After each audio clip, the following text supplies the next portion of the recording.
అందరికీ నమస్కారం. హోలీ శుభాకాంక్షలు అందరికీ. హోలీ కంటే ముందే మా జీవితాల్లో రంగులు నింపిన మా పిసిసి అధ్యక్షుల వారికి, మా నాయకుడు రేవంత్ రెడ్డి గారికి, ఉప ముఖ్యమంత్రి బట్టి విక్రమార్క గారికి, మల్లికార్జున ఖర్గే గారికి, తర్వాత రాహుల్ గాంధీ గారికి, ప్రియాంక గాంధీ గారికి, అన్నిటికి మించి అమ్మ తెలంగాణ తల్లి మా అమ్మ సోనియా గాంధీ గారికి ప్రత్యేక కృతజ్ఞతలు. మా క్యాబినెట్ మంత్రులందరూ కూడా మాకు రావాలని కోరుకున్న వైనం మాకంతా తెలుసు. ప్రత్యేకించి మహేష్ అన్న నా విషయంలో తీసుకున్న శ్రద్ధ నాకు తెలుసు కాబట్టి వారికి నేను ప్రత్యేక కృతజ్ఞతలు కూడా తెలియజేస్తున్నాను. ఎందుకంటే పార్టీ ప్రభుత్వం, పార్టీకి నాయకుడు మహేష్ కుమార్ గౌడ్ గారు అయితే ప్రభుత్వానికి నాయకుడు మా రేవంత్ రెడ్డి గారు.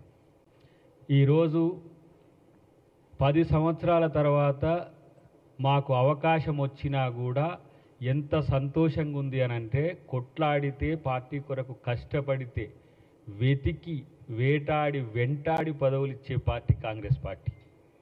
ఏ మూలకున్నా ఎక్కడ ఉన్నా సరే, ఈరోజు విజయశాంతి గారికి వారు తెలంగాణ ఉద్యమంలో పనిచేసిండ్రు, కాంగ్రెస్ పార్టీ కోసం పనిచేసిండ్రు, బీజేపీ బీఆర్ఎస్ రహస్య ఒప్పందాన్ని తెలుసుకొని పార్టీలోకి మళ్ళీ వచ్చి తనకు అవకాశం ఇవ్వకపోయినా మళ్ళీ పార్టీ కొరకు ప్రచారం చేసినందుకు వారికి ఒక ఆడబిడ్డగా, తెలంగాణ ఆడబిడ్డగా అమ్మ సోనియా గాంధీ గారు మా పార్టీ అంత బ్లెస్సింగ్స్ ఇచ్చింది.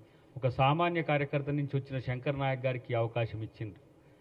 నేను ఒకటే మాట రాజకీయం మాట్లాడితే, ఎందుకంటే కేసీఆర్ గారు మస్టర్ కోసమే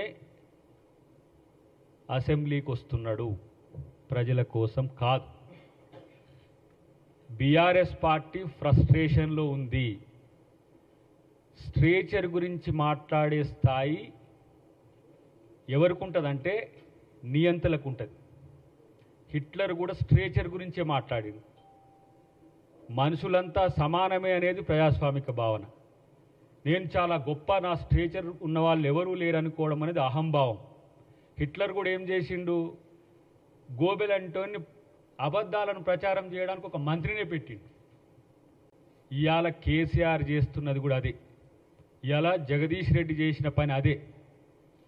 ఆయన ఆస్కార్ లెవెల్లో నటిస్తున్నాడు. 9 సంవత్సరాల అధికారంలో ఉండి ఎస్ఎల్బీసీ 8 కిలోమీటర్లు మీరు 300 కోట్లు తవ్వలేదు, మరి మీకు ఏడుపెట్లు వస్తున్నది?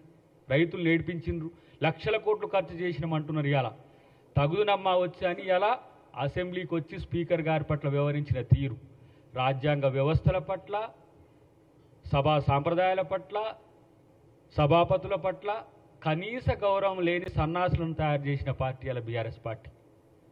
మీరు అనుకుంటున్నారు తెలంగాణ ఉద్యమంలో మేము తెగించి కొట్లాడినాం, మాకు నోరుంది, మేము ఏమైనా చేయొచ్చు అంటే, ఇగో ఇక్కడ ఉన్నాం. మీరు పండుకున్న రోజు కొట్లాడిన వాళ్ళం మేము, రాములక్కైనా నేనైనా. నా పార్టీ తెగించి తెలంగాణనిచ్చి ఒక ఆంధ్రప్రదేశ్లో పార్టీ అధికారాన్ని పోగొట్టుకున్నది, అయినా సరే తెలంగాణనిచ్చిన చరిత్ర కాంగ్రెస్ పార్టీది.